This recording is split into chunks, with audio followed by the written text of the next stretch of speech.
Welcome back. 21 minutes past the hour. Thom Hartmann here with you. Congressman Rick Nolan is in the studio with us, representing the great state of Minnesota. And nolan.house.gov is his website. You can tweet him at Rick Nolan MN or at US Rep Rick Nolan. Before we pick up any more calls, the other thing that I wanted to talk to you about, if you don't mind, and if there's anything on your mind, feel free to hop in, is this 28 pages on the 9/11 thing. The Saudis. What's the deal? What's going on here? What are your thoughts on this? Well, you know, I have great confidence in the ability of the American public to make good voting choices about critical public policy issues if they're given all the facts, right, and they're given all the information. Right. And one of the problems with this so-called wars of choice or so-called nation building abroad is the American public have not been given the facts. And so they've found themselves supporting things that they, I'm sure, might otherwise never have supported had they had the information.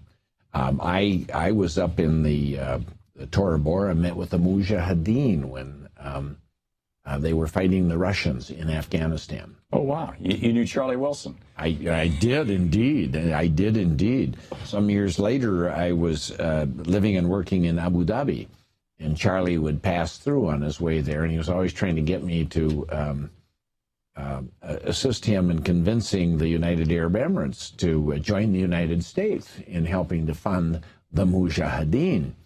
But after I was up in the Tora Bora and met with them in some of that desolate land up there, there were thousands of them at the time, and you know they wanted more American guns and weapons, and we told them that no, the official U.S. policy was we couldn't do that. We could give them tents and blankets and food, but we couldn't give them any guns.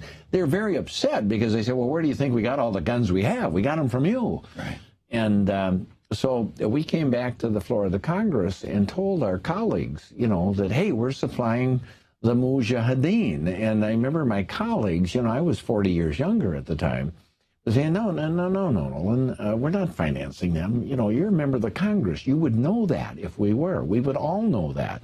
Well, I said, well, I just came from there, you know, and they got American guns and they got American weapons. And, of course, with Charlie Wilson's war, it came out. There were only like 5 members of the whole Congress that knew about it, and we were supplying them. Why is that critical? Well, because the Mujahideen morphed into the Taliban and Al-Qaeda. Now, we didn't finance them for that purpose, but, you know, some reasonable people might have come to the conclusion that, hey, just because someone is the enemy of our enemy doesn't make them our friend. Right. And so, you know, we could go on down the line. And if we had all day, because I've lived there, speak enough Arabic, hopefully I studied it to get me out of trouble, as opposed to getting myself into trouble. But, you know, we know Saddam Hussein had gas weapons, for crying out loud. We had the sales receipts, you know. We recently, you know, the idea. And we sold them to him. Yeah. Don Rumsfeld went over. Yeah. You know, oh, gee, let's finance, let's train and equip the Free Syrian rebels, the good guys. You know, on one of those programs, we spent $1.2 billion and we trained 5 guys. Right. Like, really? What they don't like to tell you is we did train considerably more than those 5 guys, but they turned all their guns and their weapons and used their training against us. Right. So nothing's ever as it appears in the Middle East. We get ourselves in trouble time and time and again. Now back to your 28 pages. We've been lied to time and time and again by our government. They haven't told us the truth, let alone the whole truth. And I learned from a good friend of mine, Nancy Haggerty was her name, back home, that there were 28 pages that had been disclosed, or had been classified in the report, in the Joint Committee report on who was responsible for the 9/11. I ask colleagues in the Congress, they don't know anything. Most of them don't know anything about it. So I thought, well, that's curious, you know. I like to say that curiosity has been the bane of my existence. Whenever I hear a new idea, I want to examine it. Yeah, 99% of it is hogwash, but somewhere there is the next great truth, and I don't want to be the last one to realize the world isn't flat. So I found out that in fact they had been classified. I joined Walter Jones and a number of others, increasingly greater in numbers, saying disclose them to the American public. I went through some elaborate procedures to get access to those. Had to go through a number of different clearances. I know of at least one member who was denied access to them.